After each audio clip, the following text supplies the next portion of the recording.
بسم الله الرحمن الرحیم. السلام علیکم. د لټون ټي وي ډیرو ګرانو کتونکو او اوریدونکو، امید لرم چې تاسو به ښه په نننۍ ویډیو کې به تاسو سره د مسلمانانو د یو داسې ټولګي باره کې معلومات شریک کوم چې تر 300 کالو پورې په یو غار کې پناه اخیستې وه د یو ظالم بادشاه د ویرې نه، او تر 300 کالو پورې د الله په قدرت هغو په دغه ښار کې اوده پاتې کړی شول. ګرانو مینوالو، ساینس چې څومره هم ترقي کوي نو د دې سره قرآن نور هم په ښه توګه مخې ته راځي، که هغه د ساینس بیگ بینګ تیوري ده او که هغه د ایولوشن تیوري ده. نن سبا د ټولو نه زیات کار په سپیس ټریولینګ باندې کیږي چې څرنګه مونږه د یو سیارې نه بلې سیارې ته تللی شو. په دې باره کې د ساینسدانانو یو نظریه هم موجوده ده چې هغې ته انیمیټډ سسپنشن وایي. دې نظریې ته کرایو سلیپ هم وایي. د دې طریقې لاندې کرایوجینیک ټیکنیک په مدد انسان د واورې په شکل کې په مصنوعي طریقه باندې بدل شي، او په مصنوعي یا د ارټیفیشل ټیکنیک په مدد انسان په مصنوعي طریقه باندې اوده کی او دغه شان د هغه ژوند معطل کی. په دې حالت کې انسان ته د خوراک ضرورت نه وي خو ساه اخیستی شي. او دغه ویډیو د مزید ډسکس کېدو نه مخکې تاسو په خدمت کې عرض دی که تاسو ته اوسه پورې لټون ټي وي نه سبسکرایب کړئ، مهرباني وکړئ لټون ټي وي سبسکرایب کړئ، ورسره بیل آیکون پریس کړئ چې تاسو ته مستقبل کې هم داسې معلوماتي اسلامي ویډیو ملاوي. شان د دې عمر نه سیوا کیږي. د حالت ته په ساينسي ژبه کې هایبرنیشن وایي. دغه شان 1400 کال مخکې د سوره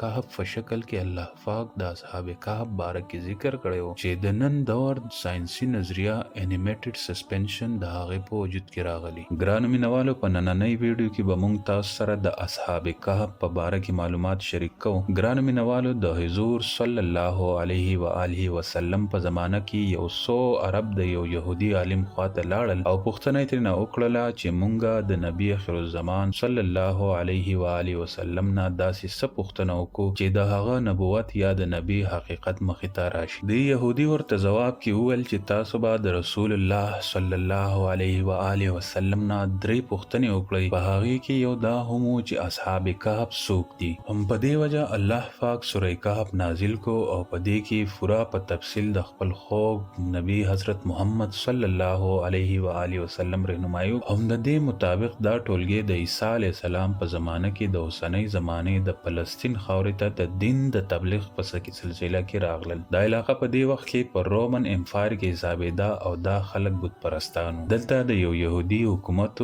کوم چې د رومن حکومت ماتحت کار کولو. کله چې حضرت عیسی علیه السلام دلته تبلیغ شروع کړو نو د روم خلکو دغه خلاف بغاوت وکړو او هغه یې ونیولو او په دار یې د خېجولو کوشش وکړو، خو فرشتو د الله پاک په حکم هغه ژوندی اسمان ته وخېجولو. هم د دې واقعې نه پس يهودیان د روم د حکومت خلاف د بغاوت اعلان وکړ. د دې پر رد عمل کې ټایټس نومي یو رومن بادشاه د انتقام په توګه په یروشلم او فلسطین په ښارونو حمله وکړه او دا ښارونه مکمل تباه کړل، تر دې حده چې بیت المقدس یې هم مکمل تباه کړو. په دې دوران کې د 1.5 لاکھ پورې يهودیان قتل کړل شول. کوم چې لږ يهودیان دلته پاتې شو هغه د خپل ځان د حفاظت او د بچاو د لپاره فلسطین نه کډه وکړه، او هم دغه شان صرف عیسایان څوک چې د حضرت عیسی علیه السلام منونکي وو هغه دلته پاتې شو. ګرانو مینوالو، په دې زمانه کې د قیانوس نومي یو بادشاه او څوک چې رومنو یعنی د روم اوسیدونکي او بت پرستو. په دې وجه د ده په حکومت کې په عیسایانو باندې ډیر زیات ظلمونه شروع شول، تر دې حده پورې چې یو ورځ د عیسی علیه السلام یو څو منونکي ځوانان د په خپل دربار کې راوغوښتل او دوی ته حکم ورکړو چې تاسو د خپل نوي دین یعنی عیسایت نه قلار شئ کنه زه به مو قتل کړم. ګرانو مینوالو، دا ځوانان په اصل کې اصحاب کهف د چا ذکر چې د قرآن مجید په سوره کهف صورت کې په تفصیل سره موجود دی. کله چې دې ځوانانو د دمکی واورېده نو ډیر زیات خفه شو، ځکه چې د دوی د بادشاه د مقابلې وسایل او طاقت نه لرلو او نه په دې ښار کې پاتې کېدی شول چې د عیسایت تبلیغ یې کړی وي، ځکه چې د قیانوس دوی ته د قتل دمکی ورکړې وه. هم په دې وجه دوی فیصله وکړه چې دا ښار پرېږدو او چرته بل خوا لاړ شو، او په الله پاک یې خپل یقین جوړ کړو او د دې ښار نه ووتل، او دا خیال یې وکړو چې بس اوس په الله پاک زموږ زمونږ په حق کې فیصله کوي او زمونږ د پاره به د سنوي لارې انتخاب کوي. تر دې پورې چې هغوی یو غره ته ورسېدل او په یو غار کې پناه واخیسته او هم دلته په دې غار کې وده شول تر دې پورې چې په خوب کې په دوی باندې 300 کاله تیر شول. یعنی تر 300 کاله پورې دا خلک په دې غار کې ودو. دقیانوس ته چې کله د دې خلکو باره کې علم وشو چې دوی په دې غار کې دننه موجود دي، نو هغه د غصې نه سم په لمبو شو او په غصه کې حکم جاری کو چې په دې غار پسې دی د بهر نه یو مضبوط دیوال جوړ کړی شي او دا دې مکمل بند کړی شي چې دا کسان هم دغلته دننه په دې غار کې پاتې شي او مړ شي. دقیانوس چې د چا په ذمہ دا کار حواله کو، نو هغه ډیر ایماندار او نیک انسانو. په دې وجه د اصحاب کهف تعداد، نمونه او پوره واقعه هغه په یو تختې باندې ولیکله او د تانبې په یو صندوق کې بند کړه او د دیوال په ویښ کې ښخ کړه او دغه شان یو بل تختې په شاهي خزانه کې کېښوه. د دې 300 کالو په موده کې دقیانوس مړ شو او نور هم داسې حکومتونه او باچایان لاړل او راغلل تر دې پورې چې په 300 عیسوي کې رومن امپایر کې عیسایت عام شو. د دې نفس په 444 عیسوي کې بدروس نومي یو عیسائی بادشاه حکومت جوړ کړو. هغه یو ډیر نیک او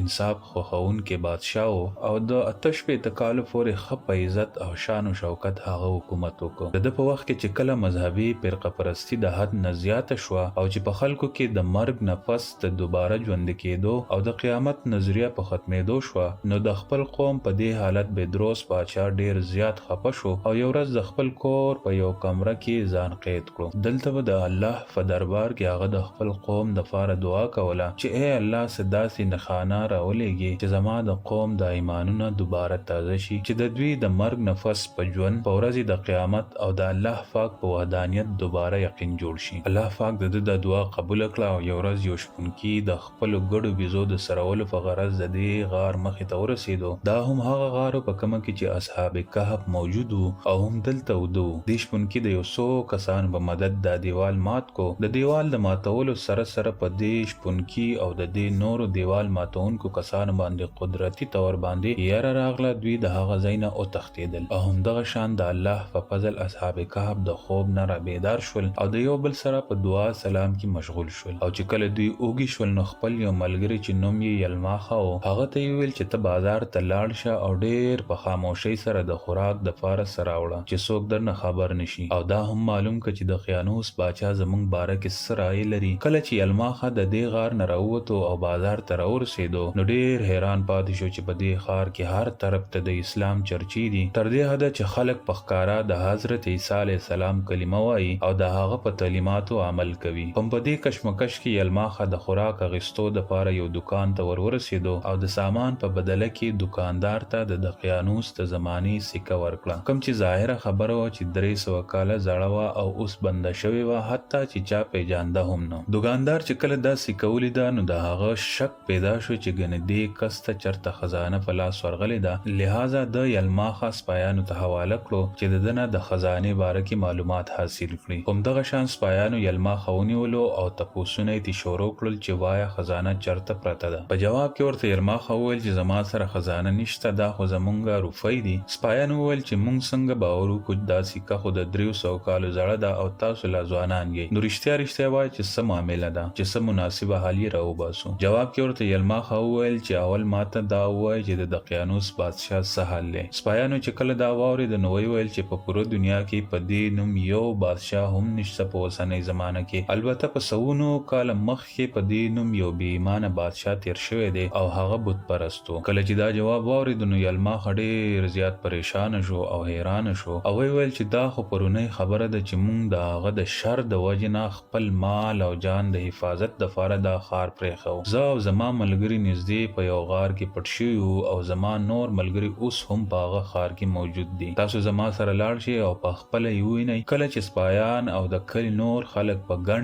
تعداد کې د دې غار مخې ته ورسېدل، اصحاب کهف د یلماخه په انتظار ناست او ډېر وخت چې هغه رانغلو، نو د دې ګڼو ګڼو د اوازونو سره هغوی دا محسوسه کړه چې ګنې د دقیانوس باچا سپایانو یلماخه نیولی دی او اوس زمونږ په لټون کې دلته راورسېدل. په دې وجه هغوی په ذکر اسکار کې مشغول شول. سپایان چې دې غار ته راورسېدل، نو د تانبې هغه صندوق یې راپیدا او هغه لیک والا تخته یې هم راویسته په کومه چې د اصحاب کهف نومونه او دا لیکلي وو چې دا د مؤمنانو ټولګی دی او د خپل دین د حفاظت دپاره د دقیانوس باچا باچا نه دلته پټ شوي وو او د قیانوس ته ډیر غصې نه د دې غار د خولې د بندولو حکم جاری کړی و. لہذا کله چې هم دا غار کولاو شي نو چې د اصحاب کهف باره کې تاسو ته پته ولګي. پایانو چې دا ولیدل نو ډیر زیات حیران او پریشان شول او سمدستي خپل بادشاه بدروس ته اطلاع ورکړه. بدروس ته چې کله خبر میلاو شو نو سمدستي د خپل وزیرانو او د علاقې د مشرانو سره د دې غار په لور روان شو. اصحاب کهف د غار نه راووتل او بادشاه ته ټوله قصه وکړه. بدروس خپل رب ته په سجده شو او د الله پاک شکریا ادا کړه چې الله تا زما دعا قبول کړه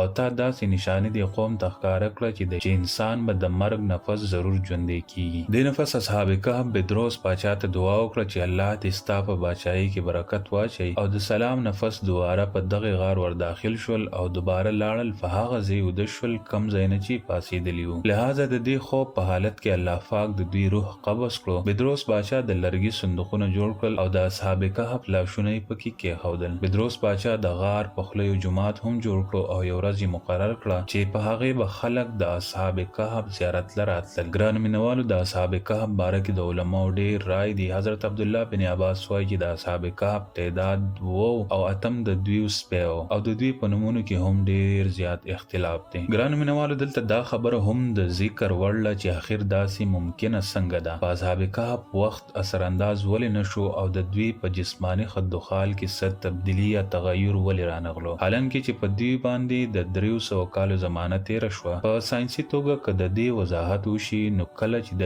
تیوري اف ریلیټیویټي مطابق د دې غار ګریویټیشنل فیلډ کم ځای چې اصحاب کهف ودو د غار نه بهر د خواوشه ځایونو نه کم وي او یا تقریبا ختم شوی وي. لہذا د دوی د پاره به وخت ودرېدلی وي او د دوی خواوشه ته باقي وخت ټول روانو په یو فریم اف ریفرنس او په یو شان حساب دا ممکنه نه ده. خو د تمام جهان مالک چې د ټولو مخلوقاتو پالونکی دی هیڅ هم دغه د پاره ناممکن نه دي. دا خو صرف د یو انسان سوچ لیمیټډ یا محدود کیدی شي او د الله پاک د پاره هر یو سیز د کن فیکون په فاصله باندې دي. ګرانو مینوالو امید لرم چې دا ویډیو به تاسو خوښه شوي وي. داسې د نورو معلوماتي ویډیو د پاره زمونږ چینل تاسو سبسکرایب کړئ، بیل آیکون سره پریس کړئ او ویډیو خپل ملګرو سره شیر کړئ او لایک کړئ.